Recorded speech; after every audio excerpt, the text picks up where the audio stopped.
So absolutely. My next question is, what's my next step to having a lot of money?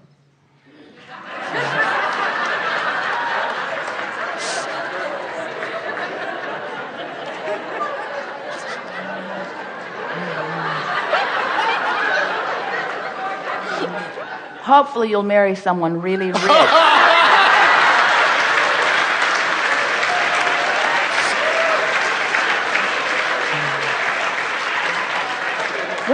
Well, you don't have to. Here's the thing. Are you getting it that the next step is always the same thing, get in the vortex? Yes. Are you getting it that it's not only the next step, it's the only step we've got? It was hardly worth $195, was it? It's all we've got. Just get in the vortex, because when you take the time to get into alignment, you become a cooperative component. All the cooperative components then begin to reveal themselves to you. So what's the next step is a sort of outside the vortex question, isn't it? It's what can I do? Where should I go? How will it come about? And we say all of it is already, this is the thing that we know so powerfully, that we want to find a way of conveying to you so that you will begin to feel it too. But words don't teach. It's only life experience that teaches. So we'll just tell you what we know.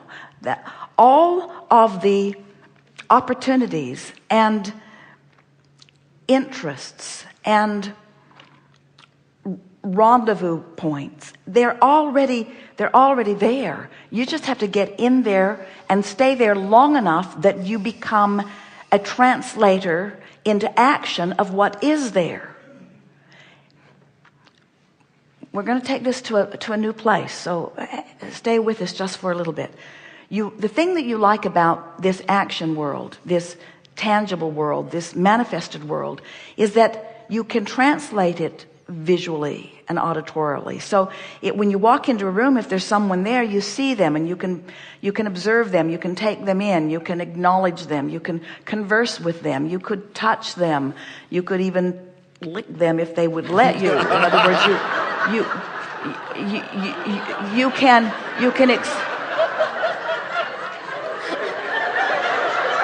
don't do it unless you're sure you're both in the vortex.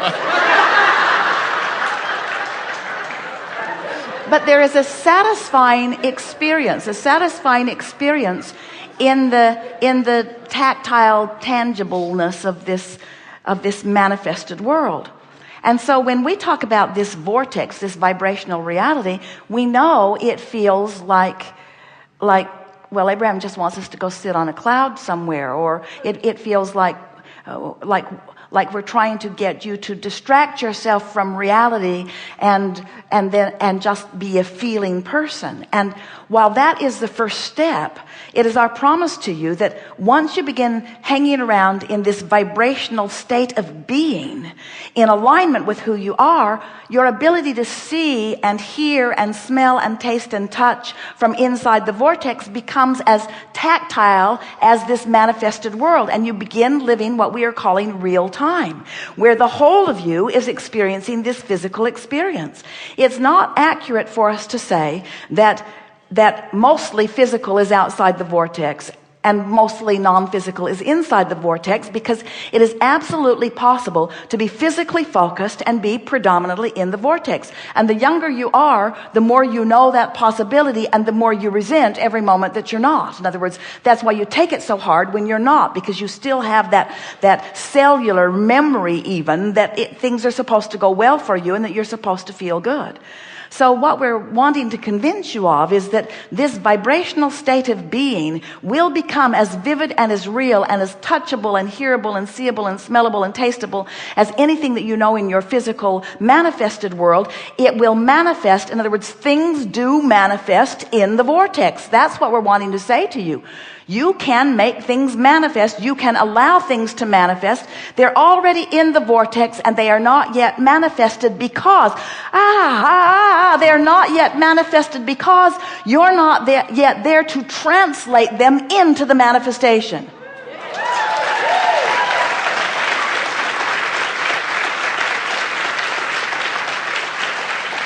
That's what we've been meaning to say to you.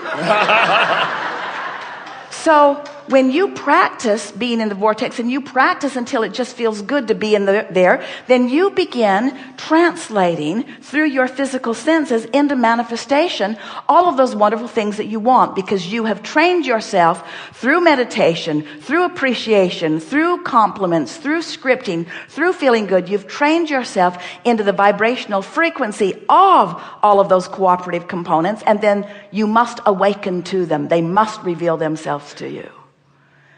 And other people watching you in your manifestations will not know how you've accomplished it. In other words, you're watching people living their manifested vortex all over the place, and to you it just looks like they were lucky or they were in the right place at the right time.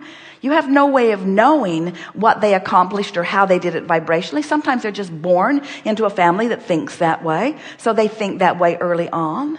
But it is so much more delicious to be born into contrast and to feel your vortex full of wonderful stuff, and then to figure out how to get in there, and then to deliberately stay there so that you get to be there in the conscious discovery of each unfolding. Because, you see, it's not about wanting something and snapping your fingers and there it is. That wouldn't be satisfying. The fun thing is to carve it out of contrast and put it there, and then mold yourself into alignment with it and feel yourself getting closer and closer to it, and then watch step by step all day long as the components that are cooperative to you begin to reveal themselves to you in a string of never-ending, always unfolding, delicious life experience.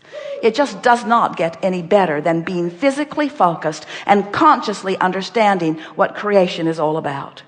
Friends, we have taken this law of attraction discussion into a place it has never been before. Yes.